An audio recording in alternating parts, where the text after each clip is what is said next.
இருக்கிறார்கள்.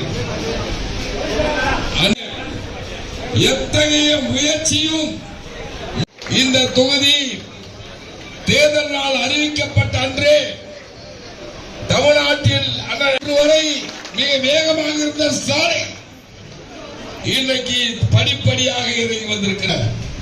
மாவட்ட செயலாளர் ஆலப்பாக்கம் சேகர் அவர்களையும்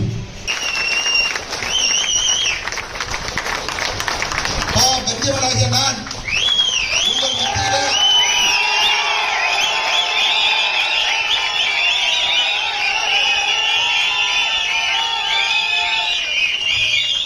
உங்கள் மத்தியிலே இரட்டை லட்சத்திற்கு வாக்குகள் கேட்கின்ற ஒரு எளிய தொண்டனாக இன்றைக்கு உங்கள் மத்தியிலே மீண்டும் மெருகேற்றி அறிமுகம் செய்வதில் நான் பெருமை கொள்கிறேன்.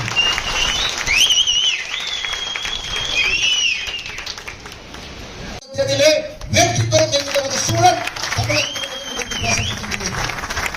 அப்படிப்பட்ட ஒரு சூழலில் இன்றைக்கு ஒரு மிகப்பெரிய மெகா கூட்டணியில் இடம்பெற்றிருக்கக்கூடிய அனைத்து இந்திய அண்ணா திராவிட மற்றும் முன்னேற்ற கழகம் மற்றும் தோழமை கட்சியுடைய நிர்வாக தனது மக்களுக்கான அரசா தன் மக்களுக்கான அரசு என்று சொன்னால் இன்னைக்கு எதற்காக இன்றைக்கு மக்கள் பிரதிநிதியாக இன்றைக்கு தமிழ்நாட்டில் 5 ஆண்டுகளாக ஆட்சி செய்து இன்னைக்கு ஒட்டுமொத்த துறையும் இந்த அரசுக்கு எதிராக போராடி கொண்டிருக்கிறார் என்று சொன்னால் இன்னைக்கு நாட்டு மக்கள் புரிந்து கொண்டிருக்கின்றார்கள்.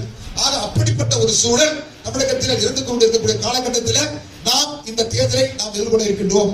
இந்த தேர்தலானது இன்னும் 25-30 நாட்கள், அந்த 30 நாட்களுக்குள்ளாக நாம் செய்யக்கூடிய களப்பணிதான் 5 ஆண்டுகள் ஆட்சியில அதிகாரத்தில் அமர்வதற்கு தேவையான இந்த 25 நாட்கள் தான் உள்ளது.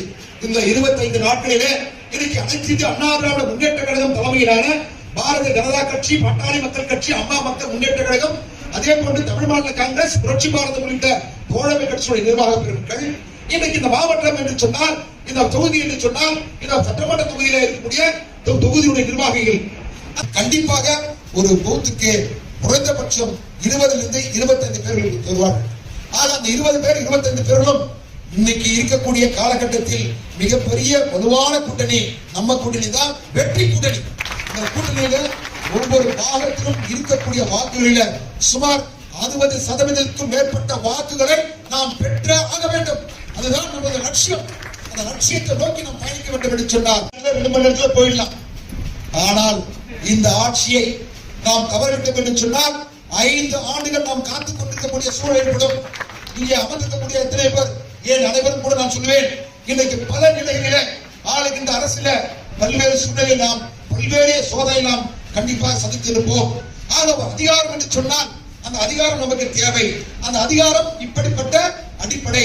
இந்த சட்டமன்ற தேர்தல் என்று சொன்னால் இந்த சட்டமன்ற தேர்தலில் அந்த சட்டமன்ற உறுப்பினர் தேர்ந்தெடுக்கும் பட்சத்தில் ஒரு ஆட்சி உறுதி. அப்போ ஒரு ஆட்சி, ஒரு நல்ல அரசு நாம் அமைக்கப்படக்கூடிய தேசிய ஜனநாயக வெற்றி கூட்டணியினுடைய தலைவர் மாண்புமிகு எடப்பாடி அவர்கள் தமிழகத்தினுடைய முதலமைச்சராக இருக்கிறார்கள். ஒரு சட்டமன்ற உறுப்பினர் தேர்வு செய்து விட்டால் நமக்கு நிச்சயமாக ஒரு ஆட்சி அதிகாரம். அப்படி கடந்த 5 ஆண்டு கால ஆட்சியில, அந்த மக்கள் விரோத ஆட்சியில எந்த உதவிபூர்வமான திட்டங்கள் எல்லாம் கிடையாது. மக்களுக்கு பாதுகாப்பு இல்ல. குறிப்பாக பெண்களுக்கும் பெண் குழந்தைகளுக்கும் பாதுகாப்பட்ட ஒரு சூழல். அவங்க வரி என்ற போர்வையில இன்னைக்கு பல மடங்கு, 100 மடங்கு, 150 மடங்கு சொத்து வரி, வீட்டு வரி கட்டப்பட உயர்த்திருக்காங்க. இதையெல்லாம் நாம் எடுத்து சொல்ல வேண்டும். தேர்தலில் நாம் உண்மையாகவும் விசுவாசமும் உழைக்க வேண்டும் என்று எல்லாம் பாதப்படி கேட்டுக்கொண்டு இந்த தேர்தலில் அடியனுக்கு கூட நீங்கள் இரட்டை இலட்சணத்திலே வாக்களிக்க வேண்டும். வந்திருக்கக்கூடிய ஒவ்வொருவரும் அவரவர் சார்ந்திருக்கக்கூடிய பகுதியில் எல்லாம் மக்களை சந்தித்து இரட்டை இலட்சணத்திலே வாக்களை சேகரித்து வெற்றி பெற செய்ய வேண்டும் என்று எல்லாம் பாதப்படி அன்போடு கேட்டுக்கொண்டு நன்றி.